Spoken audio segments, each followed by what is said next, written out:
wishes. Our WhatsApp line is active, so get ready to be interactive with us. It's time for Good Living segment, and we are talking about the Gen Z mental health wave, what is causing the surge. That's our discussion for today. And like KMJ said, Gen Zs, if you were born between 1997 and 2012, you're a Gen Z. Yeah. But unfortunately, a lot of you are dealing with anxiety and stress and depression. What is the reason? What is contributing to you experiencing all this at such a very, very young age, So get ready to be interactive with us. If you've had any experience at all, you can share it with us. If you're going through anything in relation to mental health, you can share it with us on our WhatsApp line. And our guest is here for you to help you out. And so speaking of our guest is Seth Safo, clinical psychologist and lecturer at University of Ghana Medical School. Good morning, Seth. Good morning. It's good to have you once again. Well, it's good to be here. You left us, a very huge gap. It's true. Yes. I've been here for a while. Yes, you have been. I knew you were all doing well. Right. Well, we're trying, but the unfortunate thing is that the Gen Zs are suffering. So, well, not just them. Mental health is a very serious issue. And every individual. I mean, our producer, one of our producers, Martin, is very depressed. Over the weekend, he wanted something from Kwawu, and he didn't get it, so he's very depressed. He actually wanted me to bring it to him, but I don't think he deserves that. I'll tell you when we're off camera. So he's very depressed this morning, but I can understand. Very well. But let's look at this from the general perspective. Yeah. Mental health. Mm-hmm. Not too much. I mean, there are a lot of talks about it, but it looks as if that when we talk about it, it ends at a certain point, and everybody feels like it's a normal thing we're all supposed to deal with. So really, we shouldn't push it further, But how is this, and how critical is this mental health state of mind? And good morning to all our viewers. I'm always happy to have this opportunity to reduce the workload, because I always say that we are moving away from curative to preventive, and of course, education is what brings this drive. So you see, the interesting bit about mental health is many people look at mental health from a purely, for lack of a better word, madness perspective, which is extremely wrong, because that's just one component of mental health. Now, the interesting bit, which also adds on to the preventive aspect, is that mental health also looks at the way you handle stress, the way you make your decisions, and the way you relate to people. So that's also mental health. And so many people look at mental health from just thinking. But your emotions are also part of mental health. Are you someone who gets angry so much? Are you somebody who's very fearful? All of that is embedded within the concept of mental health. And that's why we always talk about a preventive approach. Now, second thing is people look at mental health as an absolute state. It's either you have it or you don't have it. But it's not true. Mental health is a continuum. So just like you can enhance something, you can enhance your mental health the same way you can decline or impair your mental health based on the kinds of things that you do. And the brain, which is the seat of mental health, as many of us would say it, is something that's extremely malleable. And so as you do things to enhance it, there are things that are acting against you also, and things you're doing acting against yourself to push your mental health into decline. So if I were to explain mental health, I'd say, first of all, it's not just about madness. It looks at more complex things than madness. And also the fact that it's a continuum, it's not an absolute state.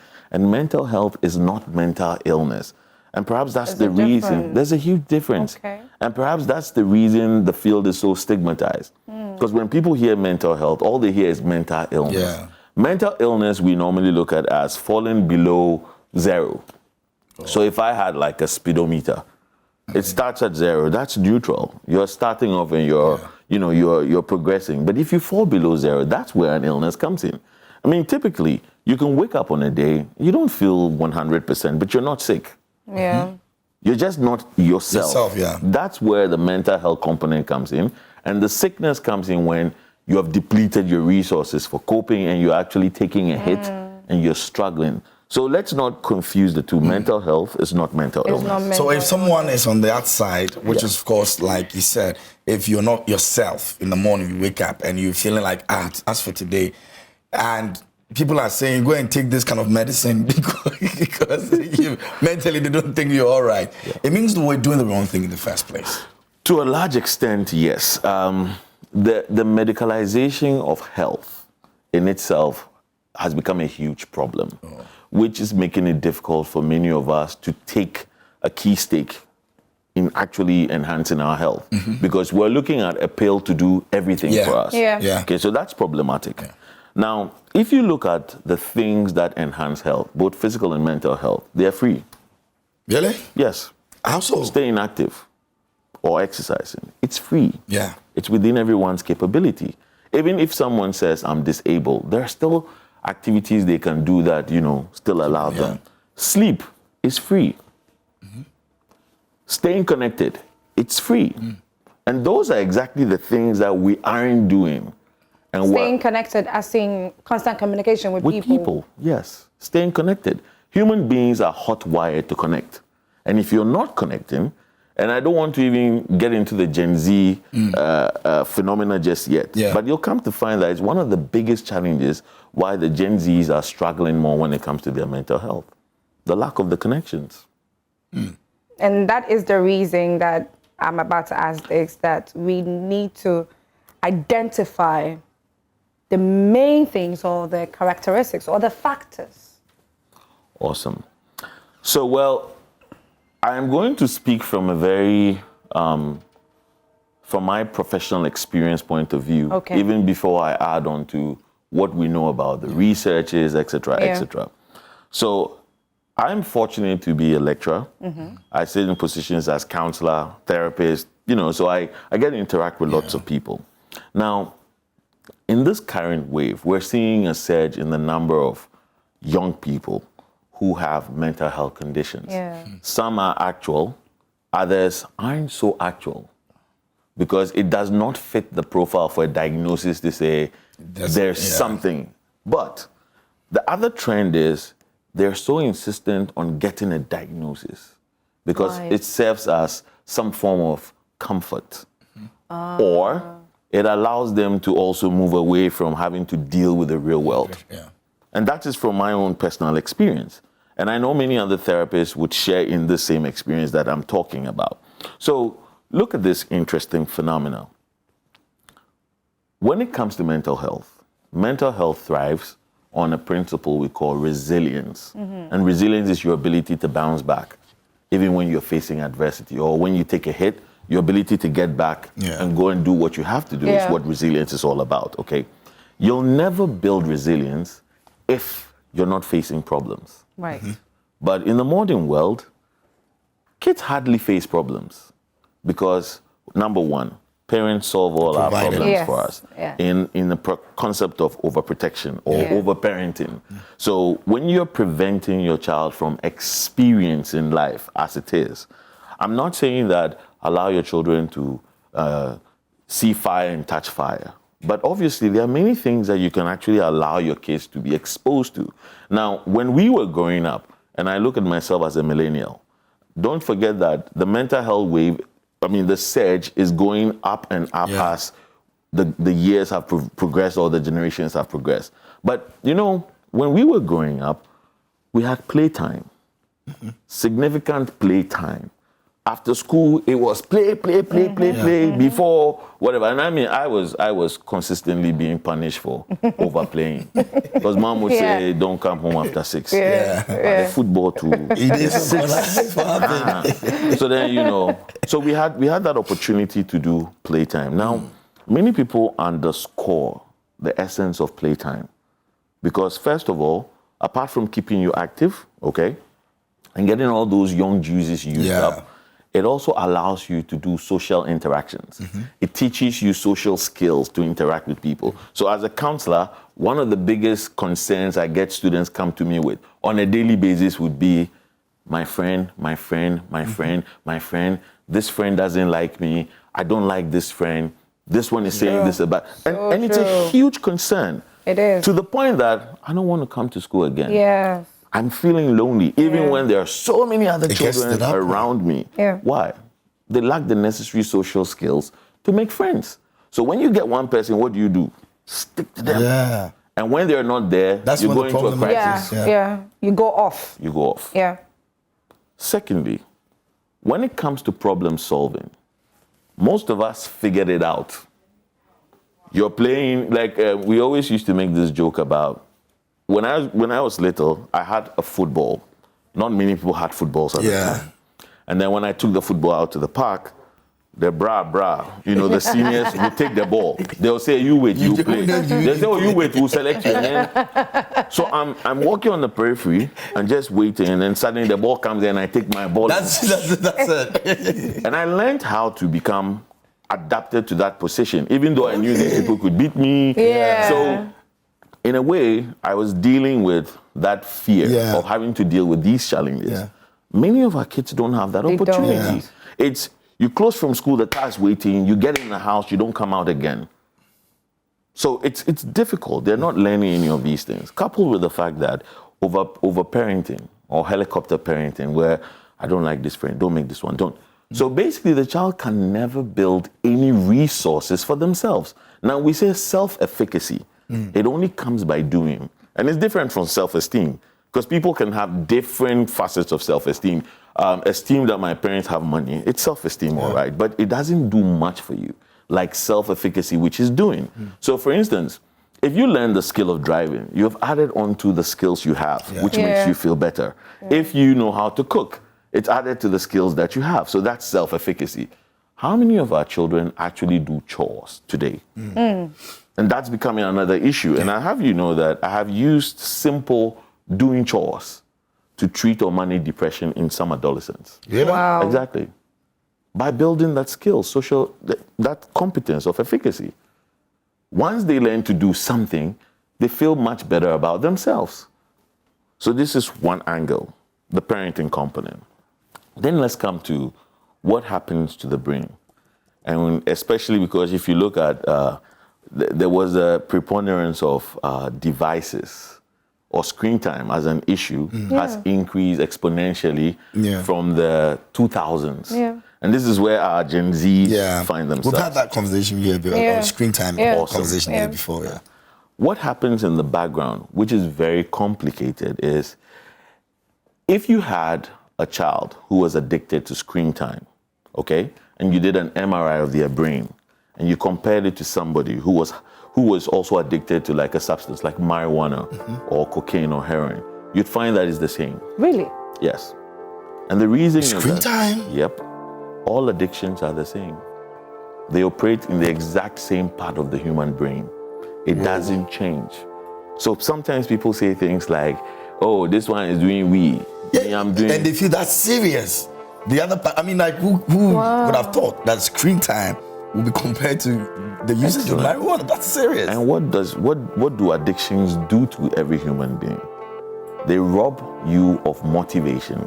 That's the first thing they do. Now, especially among Gen Zs, the problem is even more complicated because their brain is now developing. So as with many addictions, you start early, it's even more problematic. Until about age 25, where we say the executive part of your brain, your forehead, we call the prefrontal cortex. It is the last part of the human brain to develop, okay? And that's the part of the brain used for logical reasoning, problem solving, executive function, which is like allocating resources to deal with. That's the last part that, develops. Now, when people are consistently engaged in anything that gives them pleasure, what it does is that it robs them, first of all, of motivation by hijacking this part of the brain, the prefrontal cortex. So there's nothing like problem solving because life is already pleasurable. And what's common in any kind of addiction, the primary or the underpinning is the release of dopamine. And dopamine gives you a sense of happiness or excitement. But dopamine is supposed to be released as a survival, it's supposed to have a survival advantage for us. So for example, when you eat, dopamine is released and you feel, then it says, remember to eat again. That's the essence of dopamine. When you have sex, dopamine is released. Remember to have sex again. For procreation, for the children, for children. So to give the human race a survival advantage. When you've gone to school, you've gotten your degree, that feeling at graduation, that's dopamine, okay? Unfortunately, we found a way to trick the brain to release dopamine without any lesson. Yes. Okay. You take in your marijuana, dopamine is released, there's no lesson. So we are forcing it. Perfectly. So with time, Wow. the brain gets used to enjoyment. And it needs the enjoyment to feel normal. If life were all about enjoyment, you will not even enjoy the enjoyment. Right. Because there will be no basis to measure. And that's exactly what's happening. And especially for developing brains, as it hijacks the brain, it actually changes the structure of the brain. So if you did like an MRI, you'd see that the structure of the brain for people who have an addiction are different from those who don't. And screen time is one of the reasons why many of our children lack problem solving. Secondly, because of screen time, children don't interact. Because the only interaction we're doing is actually here. Instead of going out and facing these problems, facing rejection, facing, as it were, all of that. Then to make it worse, people now, also because of screen time, have to go through what we call vicarious anxieties. Anxiety as a result of just observing. What's on the news today? Shooting here, this here, this here. So it already hotwires us to feel afraid.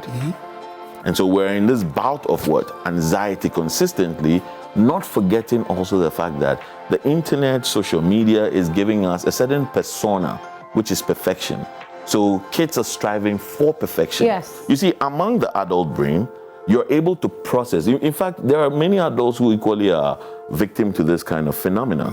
But you're able to process a lot of things. And that's why they say when people grow older, the things that used to matter no longer matter. Oh, this thing is not a big deal, and then they slide it. Well, unfortunately, in the younger age, when you are consistently looking for certain perfection, because you're looking online and you're looking at these amazing lifestyles that people have, and you ask yourself, when will I get there?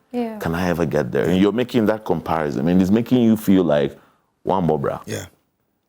So you can imagine what's going on. And if single-handedly we were to give any accolade to why Gen Z's mental health is struggling, screen time would be number one. Then parenting, number two. I agree. But the screen time, I agree 100. Because it's like today, our life is all about social media. That is what it is. If it's not TV, it's what you're doing on your phone, being up to date. Oh, what's happening in this person's life? Or I admire this person in particular. What's she doing? What's he doing? What's the new updates he has for us? And then all that. And then we end up putting ourselves in a box where I really want to be, I admire this person so much. I want to be like her. Would you not also argue for, in this case, that, okay, so then if I have a kid, and I'm preventing my child from going out, but I have a TV set, I've got him a phone. And so I want you to be a certain kind of person. So maybe an intelligent boy, by the way. So going out and getting all those friends in would, one way or the other, change the narrative for me. So stay with these and learn and be that intelligent boy I want you to be. So maybe my argument would be for that. I don't know how that makes sense, but... So that's a great point. I mean, screen time is not bad. It's great, especially like for kids. You see, what happens is the more stimulation your brain gets, the more connections you have within the brain. So for instance, if a child is born and then they're not exposed to light for about 14 days, they'll become permanently blind. Exactly, because the neural pathways for sight, they need light. It's like a board and you write on it. So as you write on it, it opens up that perspective. Do you understand? Now, in the same light, the problem, however, is these devices are made. Psychologists are working round the clock to ensure that you are always on your device. Yeah, that's what they're doing. That's our job. Bringing up new So ways. Basically, we like the fact that you get addicted to the device. That means you have to buy, and it's a business stunt. We're not looking at the other side. There was, I think it was just last week, I was reading an article on Bloomberg that said millennials, Gen Zs, are quitting their jobs and they are saying, my mental health is struggling. It's true. That's what they're saying. It's true. It's true. And sometimes, you know, the profile was, these are people who did work from home. they were doing 6 hours a day, but their mental health is struggling. Yeah. You wonder what is going on. Right. It's because there's no motivation. The devices give a lot of stimulation. You're getting stimulation from your ear, your eyes, your touch. Yeah. All these senses are being used one time, and then suddenly all is taken away. It gets boring. A few years ago, you'd be telling a story to your child. You read a book, and their brain imagines the story. Yeah. And as it does that, it builds those competencies, it builds those connections. Today it's not the same. they look at it and it gives them all, so the brain gets lazy. The brain is like a muscle. You work the muscle, it gets bigger. You don't work the muscle, it starts to shrink. The other part is, the research is telling us that for people who are consistently watching some device or who have excessive screen time, the brain matter starts to shrink. And that is a big problem. It's kind of the same thing that happens in old age, like for Alzheimer's. And if you have children who have their brain shrinking at the time, then that's a problem. That's a problem. So what you're saying is great. I mean, who doesn't like that? Drive time, I give my son his tablet so he doesn't bug daddy. It's not a bad thing. It's moderation. The research says 2 hours a day. Just stick to it. Just do that. 2 hours. That's the difficult part. Exactly. That's actually the difficult part. There's some of these cases, if you're taking, okay, do 1 hour. Now, And it's like parents are scared. And that's a problem. Parents are scared. Some parents are scared to discipline their children. Yes. You can't even take exactly. What do you mean by you can't take it? Crying. Exactly. Making noise and Good. Oh, I'm sorry. You can have it back. Let's make it practical. Yeah. How long will they cry if you take the device? Well, it will take a while. But that's another thing about the human brain. It's great at learning.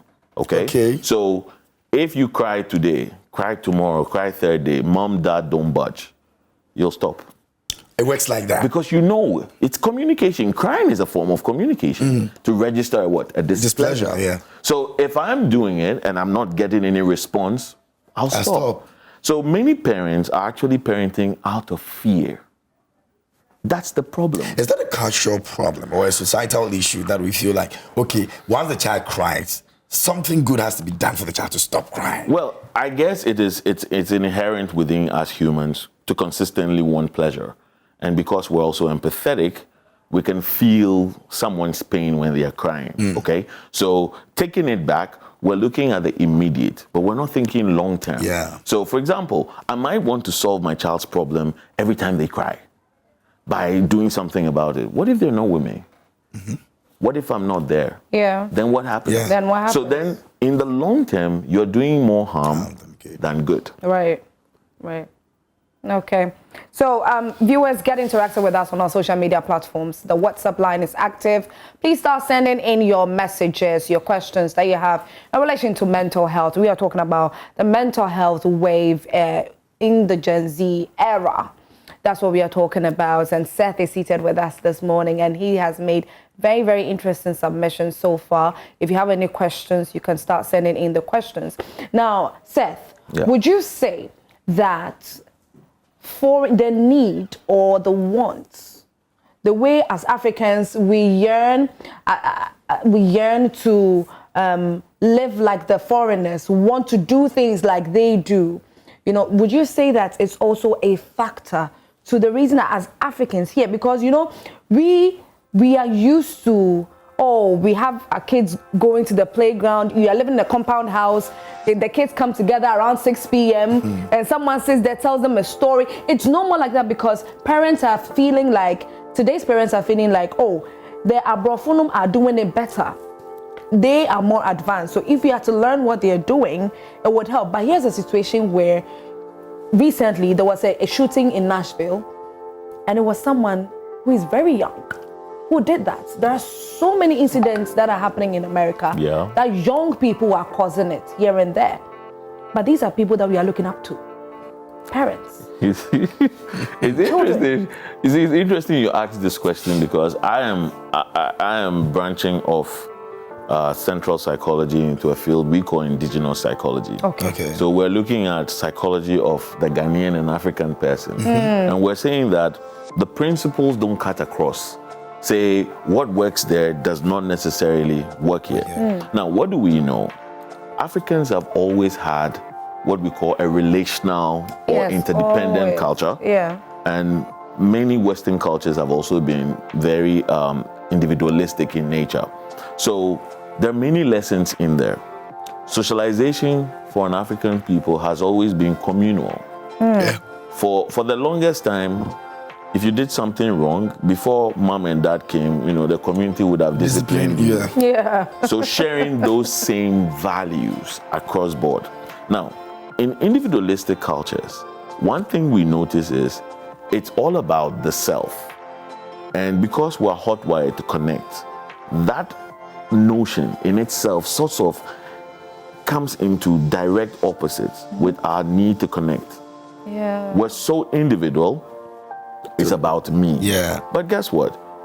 Doing something for somebody releases enough oxytocin, which gives us a positive mood, boosts our immune system, as compared to doing it for me. So there are huge. There are gains in there, as well as advantages and disadvantages in there. But if you ask me, I would say, whether it's individual, whether it's collectivist, we must have a protocol. Protocol is you must give your child many problems in life. You have to let your children go through these problems. You have to let them deal with the problems. Then they gain competence. Because in the future, when they face another problem, they'll remember, but I was in this one and I dealt with it. Look, one morning, I sat in my counselor's chair. Child comes into the office. Life is terrible. I don't want to live again. He goes on and on. And I'm like, why, what's going on? Can you believe my air conditioning doesn't work?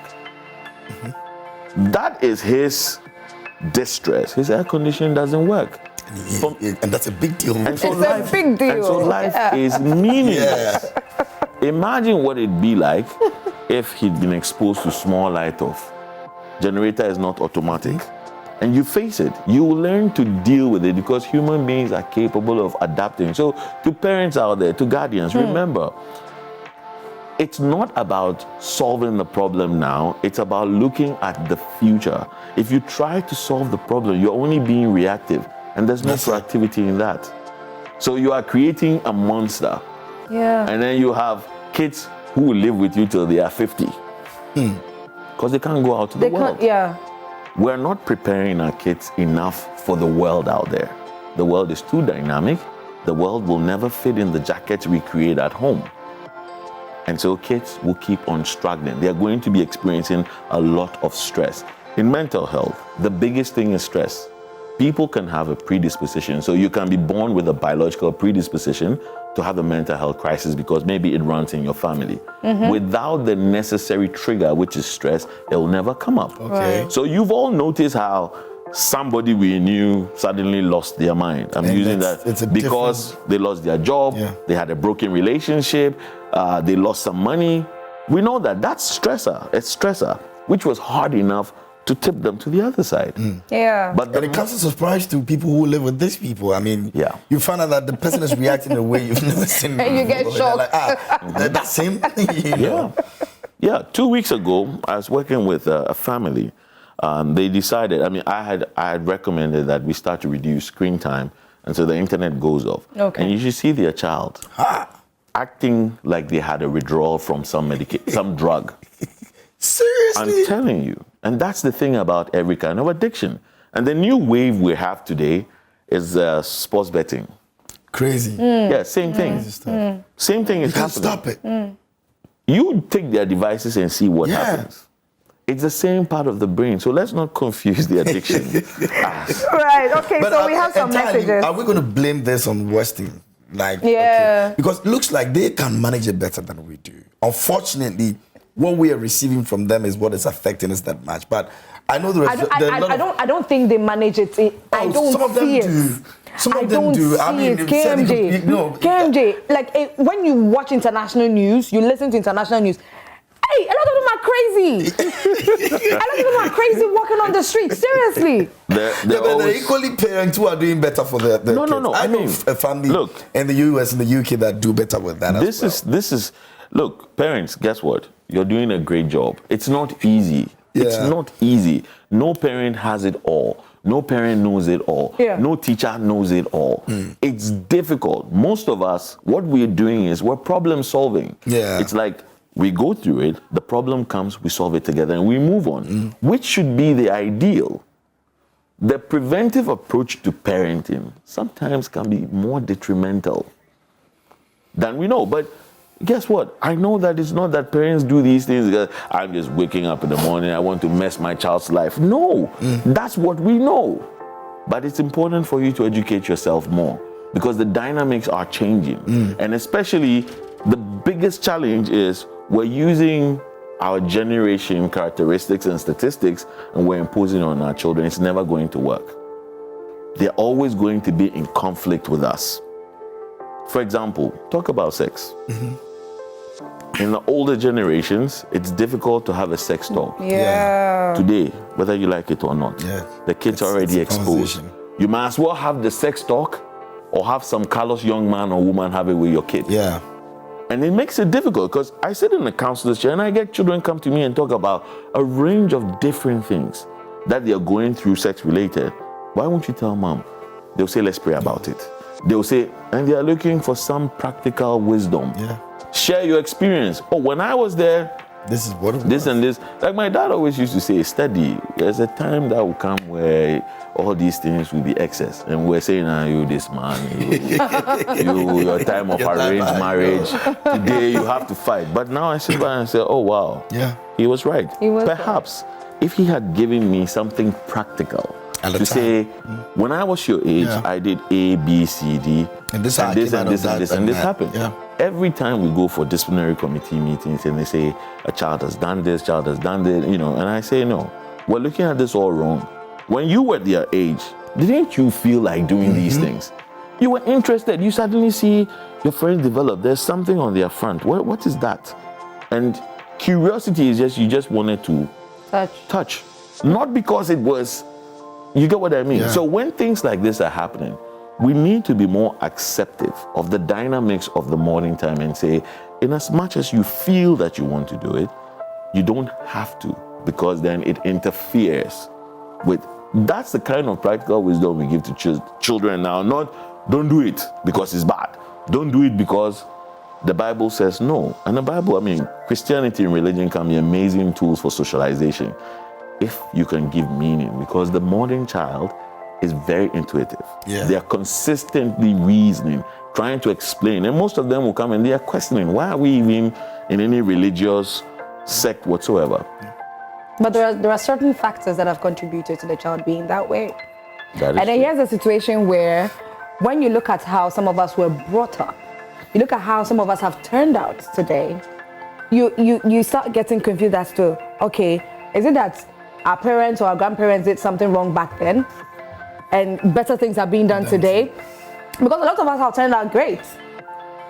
No sex, no boys, no proper explanations were given. They were just putting fear in you.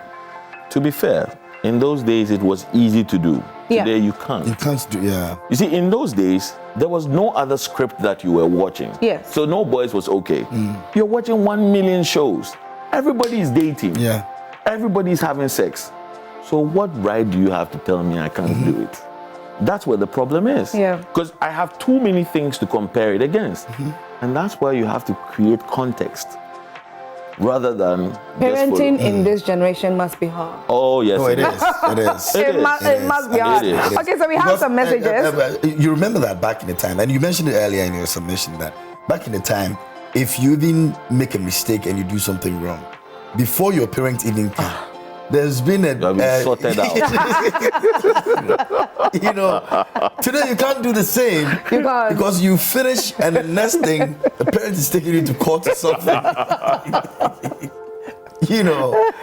And so we can also partially blame ourselves for where we've got into right now.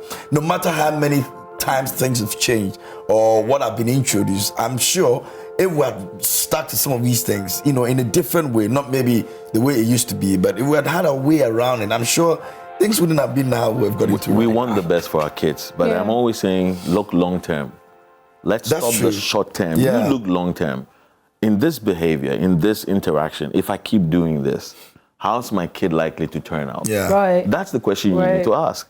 And if you answer it and you like what it is, go ahead. That's it. But if you don't, then you start. Change something. A typical example, the fact that a lot of schools, you can't discipline the children. No. No more canes. Yep. No more caning. No. Meanwhile, when we're in school, mental. The math teacher enters the class with the cane alone, you are left. Yeah. I think those things were terrible, really. Your brain starts working, even without him saying anything, but just the sight of the cane. Yeah. You start giving the answer. You understand? You've not been asking anything. Those were really bad for us. No, It was bad? It was bad. It was Really? bad. So we did a lot of rote learning. You memorize things, but you never understood how they apply to the world. So that's problematic. And in fact, like in the medical school, we notice how it's supposed to be the best of the best that come into the medical school.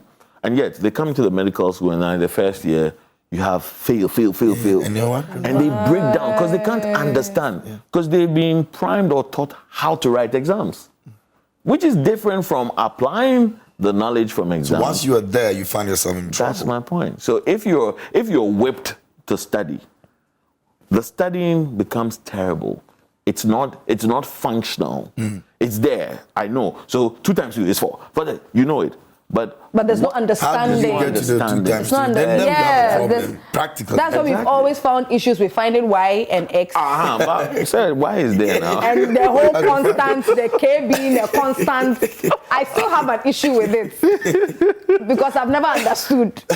But I was being forced to learn. How does the brain play a role in this? I mean, I'm still looking at this way of relearning. Okay. I seem to be very enthused about the brain and how it functions now because of the way you explain it to me. I mean, it's really, really good to learn about it.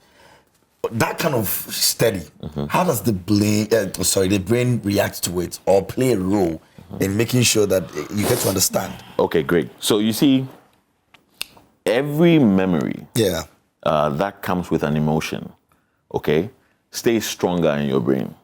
Fact of life. And that's why a heartbreak is difficult to forget. That's why something euphoric is also difficult to forget. In the same light, that punishment or pain that comes with you having to study in itself comes with, so the message is stored, and that's why I'm saying it is stored, but can it be applied? Yeah. So if it's definition, for the longest time, we've been learning how to define. Define this. A easy, and you're so happy you're defining. Do you understand it? Yeah. Like what is matter? Matter is anything that has and occupies space. Then you say you are happy. But does it translate to you to know that you as a human, you are matter? If it starts to dawn on you that way, then your brain is synthesizing. It's being able to make connections among all the different things that you study. That's the reality. When I was doing physics in SS, we did siphons, and I knew that siphons operated on gravity, that's all.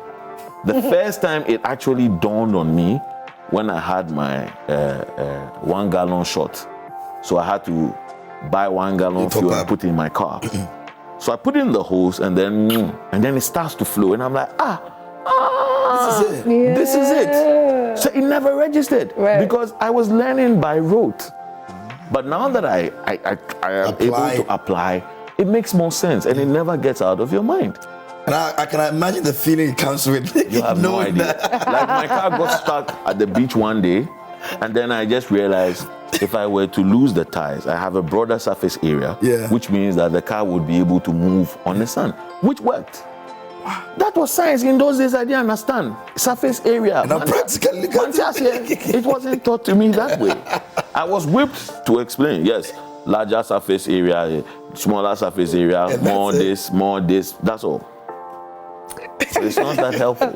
Right, and so please get interactive with us on our social media platforms. Our WhatsApp line is active. There are some messages that I need to read. There are some questions for you, Seth, and so This one says, please, I would love it if you add your name, okay, so that we acknowledge you when you send in the messages. So when you send the messages, add your name for us, all right? Okay, so this one says, I like today's discussion so much. He explains things perfectly. I'm a quick-tempered person, and I would like him to tell me how I will overcome it. Okay, great. So whenever it comes to anger or being quick-tempered, we say, psychologists, that emotions are very neutral, okay? Basically, there's no emotion. It's an explanation. So, for example, I might see you and you say, good morning. And just because you said good morning, my explanation is, this person has good plans for me. So my emotions towards you become what? Positive. Right. On the other hand, if you said something like, I said good morning and you were like, yeah, and I explained it as, no, he doesn't have, then my emotions are likely to be negative towards you. So when people get angry, it's really because they have made a certain appraisal, and the appraisal they have made sometimes casts something on them or on the other person to which they are reacting. So someone insults you. Nobody ever gets upset because, let me use the word madman. We say psychotic, but a madman says, foolish man. You will never respond. He's not well. Yeah. Another person says that you are reacting. Why? Because the appraisal you make. And you are making these appraisals in micro appraisals like, you, this guy, you are not my level. At this stage, you. So that's what starts to peeve you up. So in many instances, when you say that you're quick-tempered, you're quick-tempered because you are explaining concepts in a certain way. And in that explanation, it's saying something that perhaps makes you feel vulnerable or defensive. And that's where you react. Right. Because many of the things that we get upset about, if you sit down later and you think about it, it's even not that deep. And you might probably say, but why did I even react? Yeah. So I tend to ask myself the question, will this affect me in the next 1 hour, 2 hours, 1 day, 2 weeks? If it doesn't, there's no need wasting my precious energy for. I'm still working on my road rage, but that's the reality. Yes. You know, when you were talking about if a madman is to insult you, whether you would respond or, not respond. There's a video on social media that was trending. A madman was insulting a lady, and the lady got angry and was insulting the madman, even took a pan. Oh yeah, I'm in the best show. And then people on social media are asking, so who is mad? Anyways, okay, so there's another question here. This one says, Bediakon, how does social media affect our brain? Okay, great. So, like I said, the human brain develops, like especially when it comes to what we call impulse control or self-regulation. We tend to have more control. That's if we haven't already been diluted after about age 25, okay? And that's the reason, so I'll start from children and I move on to others. The reason why many children are that impulsive is because the part of the brain for control is not well developed.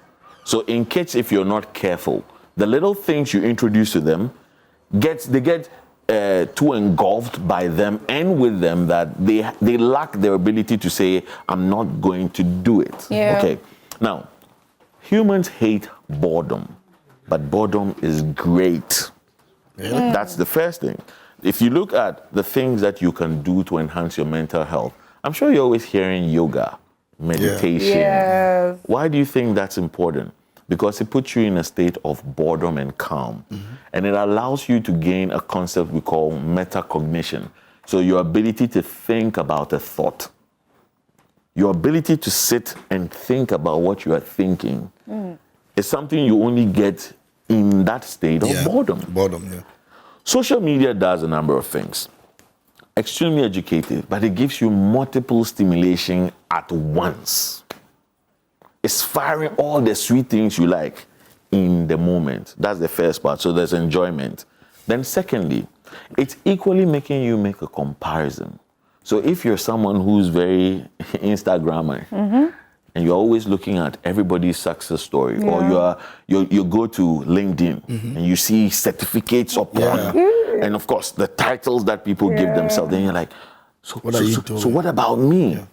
So those comparisons equally keep you feeling like you're not achieving. How do you then escape from it? You come back to the same social media. Let me forget my problems temporarily. Like how you drown your sorrows in a bottle of alcohol. You come in, you watch a video on TikTok. Ha ha ha, you laugh. Another one. So your brain is getting stimulation, allowing it to forget supposed problems. Yes.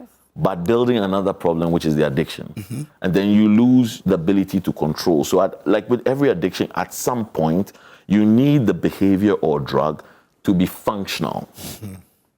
That's the problem. You need it. So you need alcohol at some point just to be able to wake up from bed. Or you need marijuana to be able to go to work. Same thing happens here. You get stuck on TikTok. Without watching TikTok, you feel like something's been taken away. Yeah, You're there's something withdrawing. missing. Yeah. And you're taking a lot of productive time away, which means in the real world, all the things you need to do start piling up and increasing the stress. And the stress, therefore, triggers the body to start going into what we call survival mode. And that's where the problem is, because in the past, our survival system is being made to only work for a few minutes. And it comes from the basis like you're faced with a lion. Your survival system kicks in. You have 5 minutes. You dodge the lion or the lion dodges you, one of them. Unfortunately, in the modern world, we're not able to do that because it's become a thought. Yeah. And so you can stay in survival for years and not even notice. And it's the reason we're getting a lot more of psychological conditions that are showing physically. The brain cannot tell you I'm struggling, so it shows it physically. And lots of people go to the hospital when they have a physical health concern. And in our part of the world, when they do go, and the doctors say, well, we run every single test and you are fine. Then what do? We spiritualize it. Because we need to find some meaning. And that spiritualization also kicks our survival system into higher gear again, because then we're engulfed with fear. So it's a never-ending cycle. And if you could stay silent, if you could stay, or any activity that you did that gave you a little break, is great for your mental health. Okay, so let's look at the extreme. Yes. I'm sure most of these young guys who are going through all of these things have people around them that at a point in time they'll be able to decide if this person is going to extreme or not. From your point of view as a psychologist, at what point do we get to fear that this person could go the extreme of taking their lives? Well, and then I want to be very happy at the fact that attempted suicide has been decriminalized in Ghana. That's amazing for mental health. The whole phenomenon of suicide is interesting. But what we know, and I'm speaking from a purely clinical psychological perspective, is suicide seems to be very common among people who are depressed, who are feeling extremely lonely. And this loneliness sometimes is self-induced, not because there are not people around you, but because you have isolated yourself as a result of these behaviors of enjoying on your own. But many of these should actually be social. Now, we do know that some people are pushed to suicide because they're having a psychotic break. There's a voice telling them, go and do it, go and do it. At the same time, we also know that when people feel lonely, they start to feel like they are burdening the people around them. They are burdening their environment. So the thought that comes into their mind is, perhaps the grass is greener on the other side, and nobody's ever been there. So they are more likely to engage in such behaviors just to end it all. Just like, and it comes back to the issue of looking for immediate solutions. That seems like an immediate solution. That's the end of it.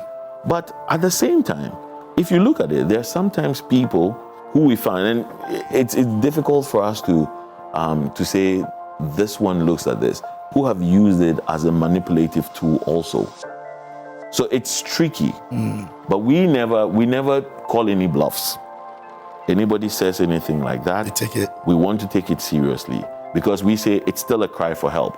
Whether you intend it or whether it's manipulative, the manipulation in itself is a cry for help. So anything can push anybody to go there, especially when they lack problem-solving capabilities. Because you're looking for a quick fix. If you were able to live in the day and say, tomorrow might hold a different opportunity, tomorrow might bring a different solution for me, then you're less likely to think it that way if you don't have any psychological disorder underpinnings. Interesting stuff. And speaking about attempted suicide and decriminalization, we're going to have a conversation on that tomorrow here on the show. So we get to find out the details of it. So if you've heard about it and you're wondering what exactly this means and all of that, tomorrow here on the show, we'll have an extensive conversation on it. And if you're watching right now and you have a victim, somebody you live around, the person has attempted or is, showing signs of it, make sure that you also contact us on our social media page. We'll be glad to have people like that also share their experiences here on the show as well tomorrow. So you can go on Facebook, Joy Prime TV, on Facebook, on Instagram, and then you drop us a message over there, and then we'll take a look at it. Don't worry about your identity or anything like that. We'll make sure that we'll do our very best to protect that any which way you want it. We'll do that for you. So it's a big conversation.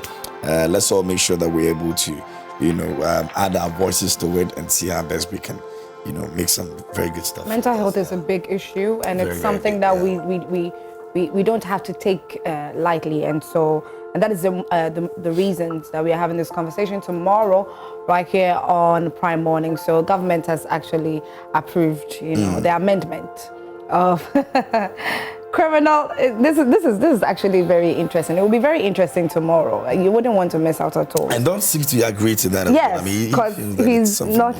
Yeah. A lot. But we have to ask you your take on it. Government has approved, the amendment of it. So they have heard our voice, right? Because we've been fighting about this. We've always said that suicide is a cry for help and nothing to be criminalized for. To use the words normal, which normal, and I'm using the word normal reserved, which normal functioning person wants to take their life is the way that we mental health professionals will look at it. Yeah. And so we say, and we've always said it's a cry for help. And we are mandated to report it. And that is an ethical issue. Yeah. So we're happy that conundrum has been resolved for us. Oh, you are happy. You're all smiles and all. And so our conversation today has been on the Gen Z, the mental health wave that Gen Zs are experiencing currently. It's not just Gen Zs though, and the factors that are contributing to the surge in the mental wave that a lot of us are experiencing.